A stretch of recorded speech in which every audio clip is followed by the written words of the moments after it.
senior leaders of Allahabad Bank Retirees, All India Allahabad Bank Retirees Association who are on the dais, and the delegates and observers and participants of this 3-day National Triennial Conference.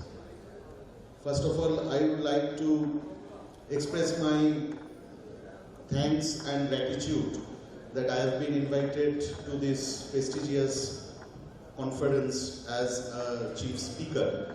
And Comrade Mishra was right now telling me that in earlier occasions, in other conferences, my supervisor, Professor Prabhat Patnaik, has addressed all of you time and again. So it's a great honor to be here amongst all of you. And at the outset, let me congratulate you, all of you, for successfully organizing this conference.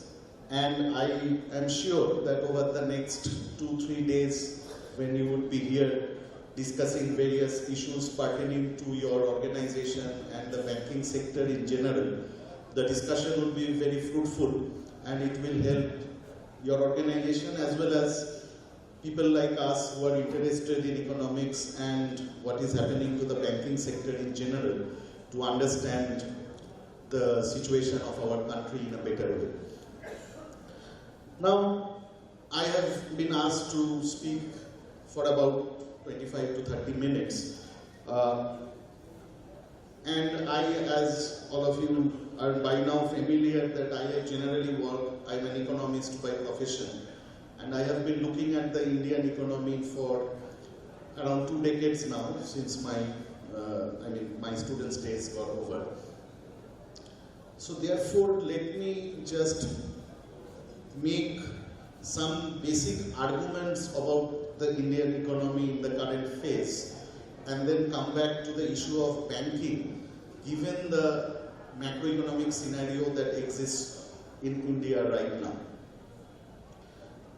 Now, if we compare the Indian economy today in terms of its per capita income to, let us say, what it was 50 years ago or during the time of independence, it is undoubtedly true that India as a country has made a lot of progress. I mean, when we were independent in 15th August 1947, when we became independent, the average life expectancy of an average Indian was around 33 years. And right now it is around 76, 77 years. The per capita income was almost negligible as compared to any other country of the advanced capitalist countries. Health-wise, education-wise, most of our people were illiterate. They did not know how to read and write. They did not have basic rights when we became independent. Slowly and steadily, as we have progressed, it is certainly true that there has been a lot of improvement in terms of per capita income of an average Indian.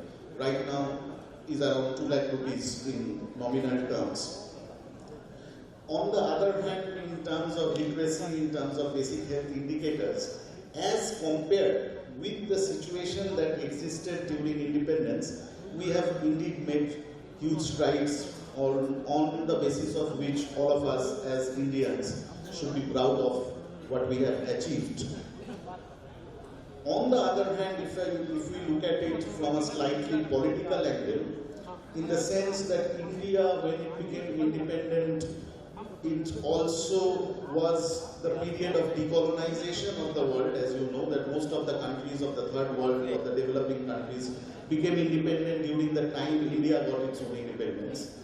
Most of those countries, and I'm not only talking about Pakistan or Bangladesh here, I'm talking about countries in Africa, countries in other parts of Asia, they could not sustain a democratic order like we have sustained over the last 75 years. Regular elections, peaceful transition of power. Today somebody is the Chief Minister of West Bengal, yesterday somebody else was. And that transition was very peaceful. Nobody, I mean, there were skirmishes here and there, but overall, nobody said that I'm not going to vacate my post.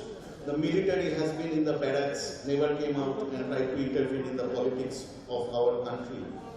So therefore, the sustenance of democracy is also a huge plus if we compare India with other countries which became independent during that period. Secondly, in this context, we have also experienced a period of growth in our economy over the last, since the, let us say, mid-2000s, early 2000, 2002, 2003, when the growth rate really kind of took off, which is second only to China. There is no other country in the world which has witnessed such a long period of sustained economic growth other than China. Now, if you look at China, then during the time of Indian independence, you see the Chinese Revolution also took place in 1949. During the time of Indian independence, the per capita income of China was less than India. Right now, it is almost twice that of India. However, China is not a democracy. We are a democracy. And in China, as you know, the regular elections do not happen and all that. I'm not going into all of this in details, just to make the initial point that there are a lot of things which have gone right in the Indian economy. If you compare, for example, just to give you an idea about what we were, if you compare the 100-year period before India became independent, that is between 1857 to 1947, which is kind of the Sepoy mutiny to the Indian independence, the growth rate of GDP in India was close to 0%. No other country in the world has had such a sustained period of stagnant economic growth that we had in India during the British rule. And a large part of it was, of course, obviously because of British colonialism. So India was what they call the crown in the jewel of the British Empire, and that crown was actually a crown of huge burden on the people of our country, because of which whatever problems we have, a large part of it in terms of our poverty and underdevelopment can be attributed to the British rule in India. Going from there to go to a 6% kind of GDP growth is indeed a huge achievement. There is no doubt about it. And so therefore, without much in terms of complacency, without being much complacent, we can at least congratulate ourselves for making India into quite a resilient and a democratic economy at the same time. Having said that, when we say that the per capita income of India is such and such, or the growth rate of India is such and such, all of you are bankers, you know more than me in terms of the arithmetic and the statistical issues. You see, all these numbers are essentially average. So therefore, I can say that the average of two people who have income of 100 rupees each is rupees 100, and the average of two people having income 0 and 200 is also 100. So if I look at only the average income, I am missing out a large part of the story, because what is it might happen that essentially the rich is making a lot of money and the poor is not making a lot of money. That can result in a situation where my per capita income is actually increasing, the growth rate is actually increasing, but nonetheless, the poor of this country may not be doing as well as we believe that they are doing. If we look at the growth rate figures, if we look at the inequality figures, India has been collecting income tax since 1922. 1922 is the year since when the income tax laws have been in effect in our country. So if we look at, and this is again Thomas Piketty and Lucas Chancel, they have done a lot of work on Indian inequality. They are French economists, but they have done a lot of work on Indian inequality. So if we take from 1922, the income going to the top 1% of Indian population. So if I make the entire Indian population stand in a queue from the lowest income to the highest income, and then I calculate the total income, summing up all their income, and I also take the income of the top 1%.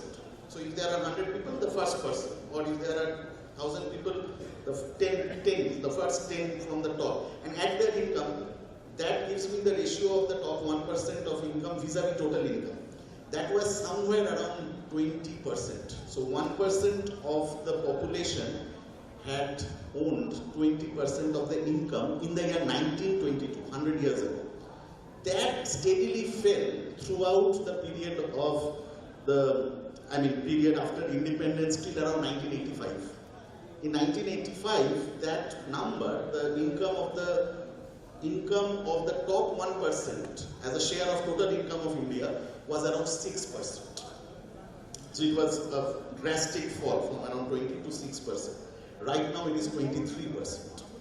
The income inequality that we have in India currently surpasses the British.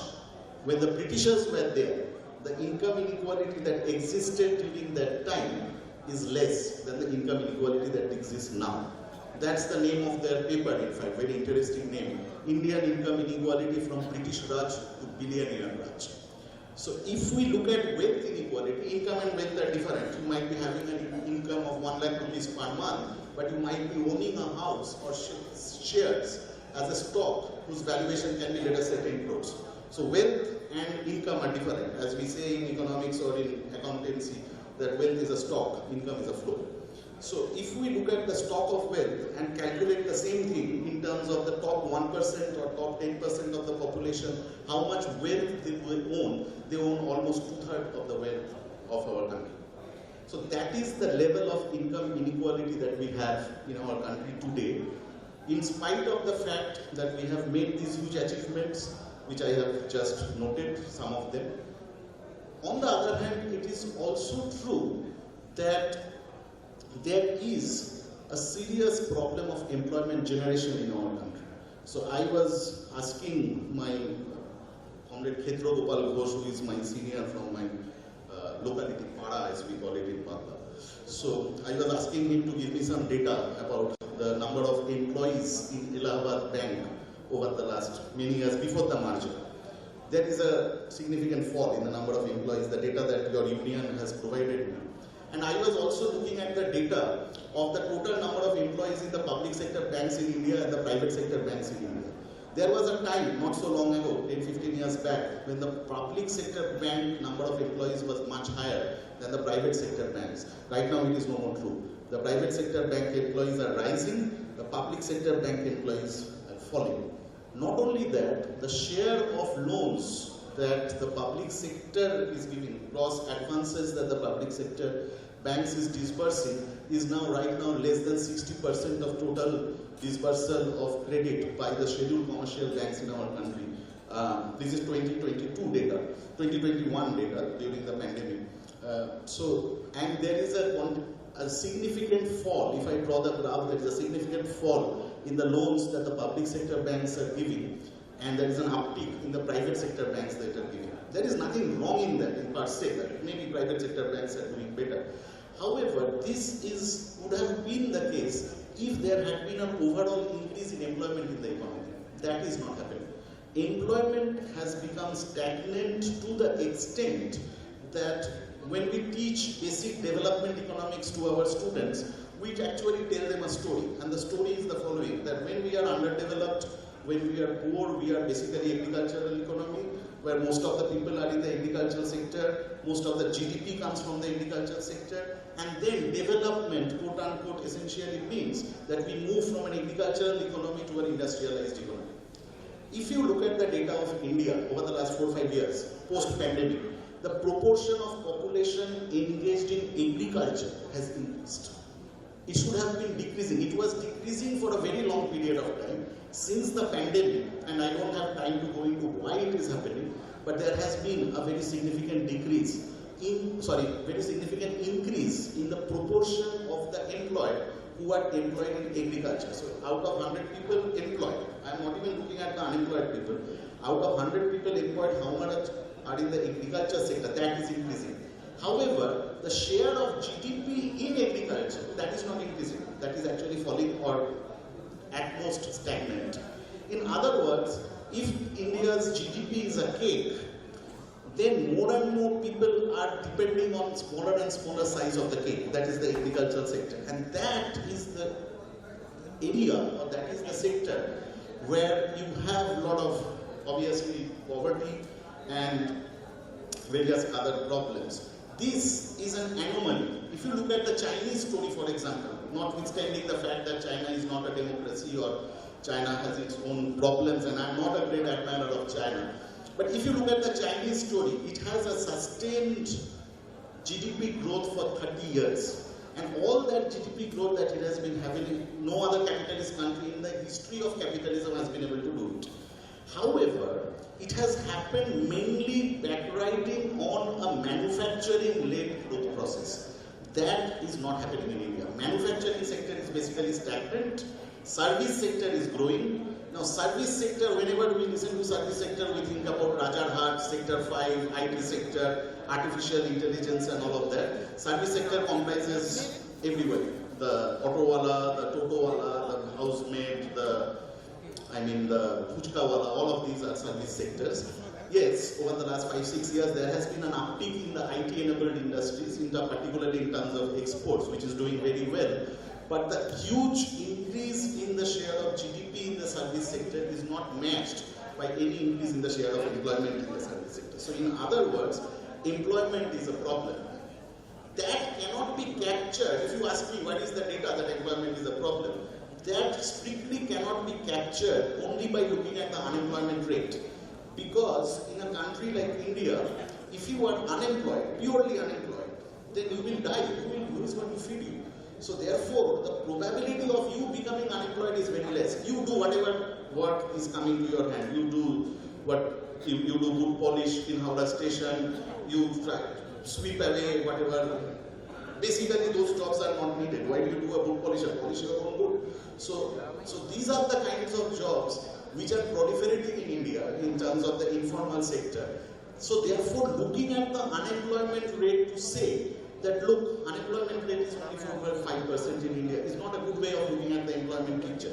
You need to look at two things. First of all, the unemployment rate also has increased. Since in 2017-18, it was close to 6%, highest ever. But I'm not really very bothered about the unemployment rate. What you need to look at is two data. One is the growth rate of employment. If you look at the growth rate of employment, that growth rate of employment is much less than the growth rate of GDP. In other words, if your income is increasing by 5% or 6% per year in terms of the GDP, India's income, then employment is increasing not even by 1% per year. That is the status of our employment. The second and more interesting data is that if you look at the real wage, what is the real wage? Real wage, so if you get 100 rupees and suppose you only buy rice from the market, your wage is 100 rupees. Then if the price of rice is 2 rupees, you can buy 50 kgs of rice. That is your real wage. However, if the price of rice rises to 5 rupees per kg, you can buy only 20 rupees with the same 100 rupees. So, real wage takes care of inflation. There is a technique for doing it, very simple, money wage by price. Whatever, the real wage basically takes care of the fact that I am looking at the wage at a constant price. So the price changes are filtered away. If you look at that, in India, over the last 5 years, 2017-18 to 2023-24 or 22-23, you will find that the real wage has fallen. And in order to get this data, you need not look at any unofficial or any critics report. You look at the economic survey published by the government of India this year, one day before the budget, you will get that the real wage has fallen for regular salaried workers and also for self-employed workers. Self-employed workers are those like you have your tiny business, you are running your own fuchka stall and all of that. For both, the real earnings have fallen. Casual workers, there is a slight uptick in their earnings, but nothing very significant. So real wages has fallen. Number two is, if you look at the structure of employment in the country, then the structure of employment is essentially, there are three kinds of employment as captured by the Indian data. One is what we call self-employed. I am working for myself. Second is regular salaried workers. All of you were regular salaried workers. Now you are retirees, but most of you were regular salaried workers.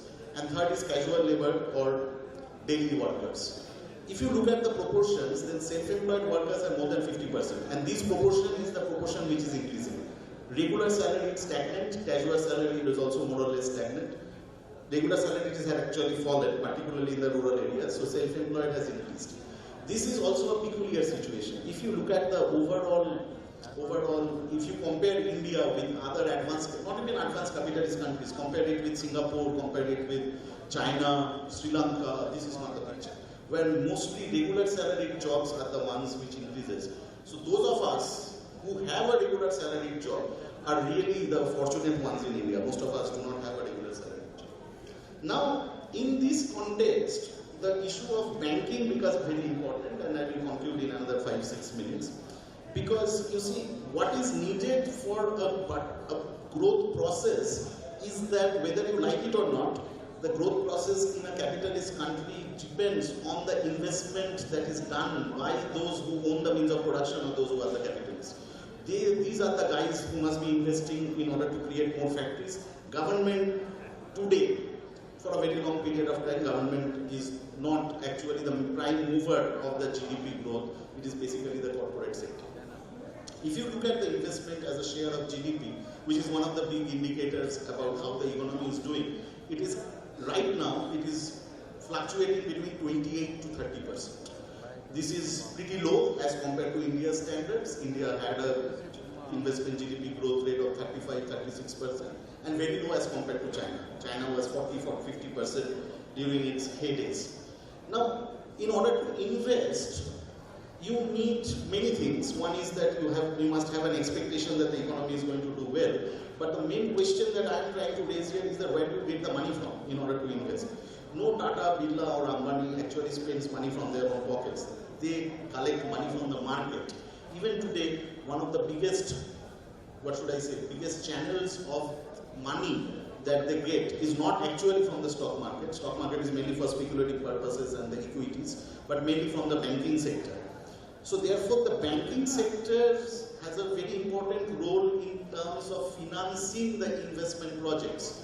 During the UPA regime, what happened was that this financing process generated a huge amount of non-performing assets in our economy, because the economy was not doing well and there was a lot of money pumped in order to fuel the investment boom. It happened for 1 or 2 periods, but then it crashed. In fact, Raghuram Rajan famously said, the ex-governor of RBI, that India is essentially following a riskless capitalism. Capitalists do not take any risk. If it is doing well, they are the ones who gains. If it does not do well, then the banks lose. That is how he has characterized. Now what has happened is that it is indeed true that most of the NPAs were generated during the UPA regime. But when the time came to collect the money, I mean, how do you collect the NPAs? It has to be paid back. Most of that, around 35 to 36% of the NPAs were written off. Trillions of rupees, lakhs and crores of rupees were simply written off from the books of the banks, as well as that commission that they created in bankruptcy commission. If you look at the data, you will find that 35,000 crore is the indebtedness of a particular enterprise or a particular group of companies. They ended up paying 500 crores, 600 crores, and the rest of the loans were simply written off. So when we write off loans, what we are essentially doing is we are promoting the riskless capitalism that Raghuram Rajan is saying. So if I know as a capitalist that if I fail, my loans will be written off, then I will take risky projects without fearing the fact that I might be pulled back and my share or my property might be auctioned to get the money back. So banking sector has got a hit because of the NPA problem, the generation of the problem, as well as how it was tried to resolve. One of the ways that it was tried to be resolved was, of course, through the infusion of capital. Again, infusion of capital by whom? By the central bank, central government. So the central government does not give money. The central government's money is essentially our money. So public money was used to fill up the hole that NPA was created, and that is a classic case of what we call moral hazard. That is, you already know that you are not going to, you will be written off. The 2 points, and then I will end, I have taken long enough. One is that if you look at the bank, again this is from the economic survey data, the economic survey of this year. If you look at the bank credit to private non-financial sector, so private non-financial sector total income, let us call it private non-financial sector GDP, and bank credit divided by the private non-financial sector GDP. In India, it is 56.6%. So half of the financial sector GDP is basically bank credit. In China, it is 200%.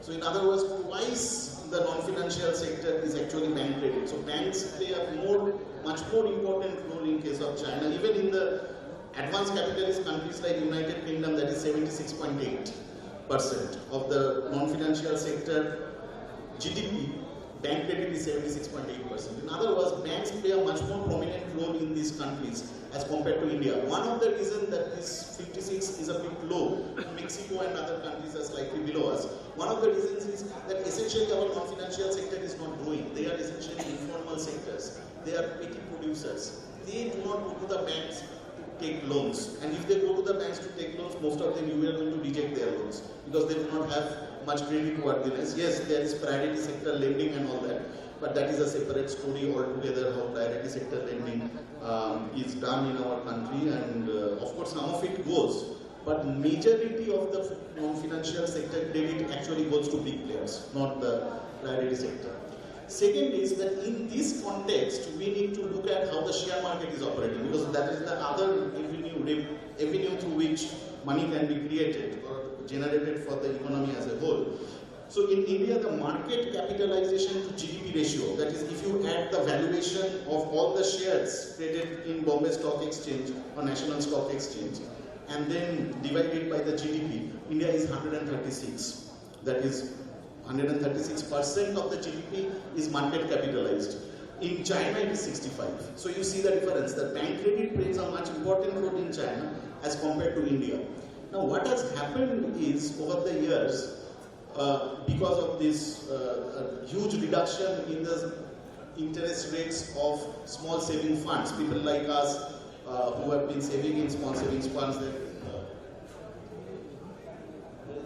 a drastic reduction in the interest rate. So we are all looking for better rate of return. And where is the better rate of return? It is the stock market. Don't look at the stock market today. It has really crashed 6% in this month.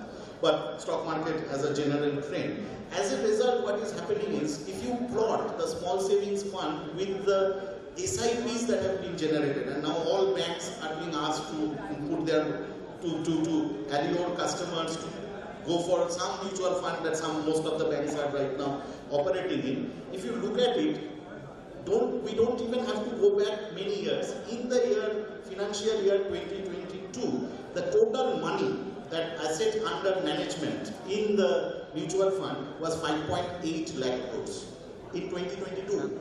Right now it is 13.6 lakh crores, more than double. Number of SIP accounts, this is the asset under maintenance, total asset under maintenance under mutual funds, grew from 5.8 lakh crores to 13.6 lakh crores. Again, this is from economic survey. It is the government which is giving the data. I am not giving the data. I am reading out the data. And if you look at the number of SIP accounts, in 2022 it was 5.2 crores, and right now it is 10.3 crores. So again, a doubling of the SIP. I am not saying in terms of good or bad. I am saying essentially that there is a conscious or an unconscious attempt to put more and more money into the stock markets, which is affecting the banking sector in the sense that they are losing the funds, that the deposits that should have been coming there, and people like us there who are salaried income, because the interest rate is practically crashing in the small savings funds. We have nowhere to go but to go into the stock market, and once you go into the stock market, there is a lot of uncertainty which is played upon in the stock market because of various kinds of speculations. So therefore, in order to summarize all this, I would just like to say that banking sector plays a very important role in the economy. It is playing a very important role. It will continue to play a very important role. However, the banking sector's loans, who is getting the loans? NPAs. Who are the ones who have not paid back the loans? There has been hundreds of RTIs which have been moved to the RBI demanding that who are the ones who have not paid the loans. Most of them are actually big players. The top 100 creditors actually get most of the NPAs. They are the ones who are getting, who generated most of the NPAs.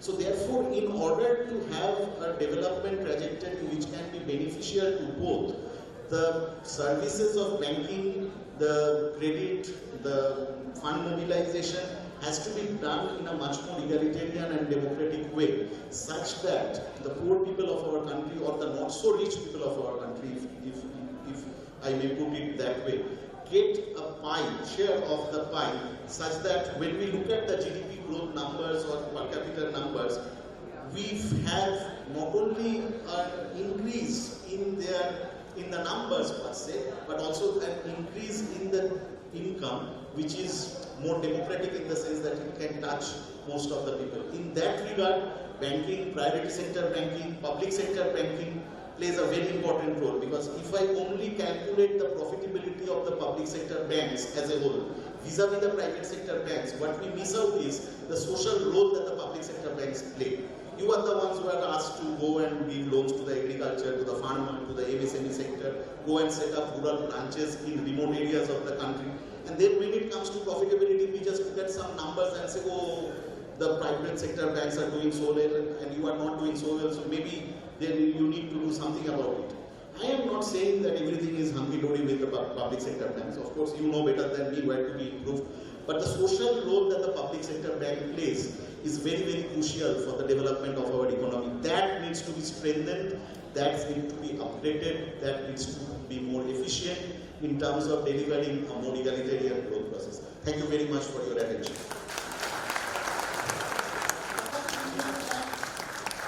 My question was to the Martin.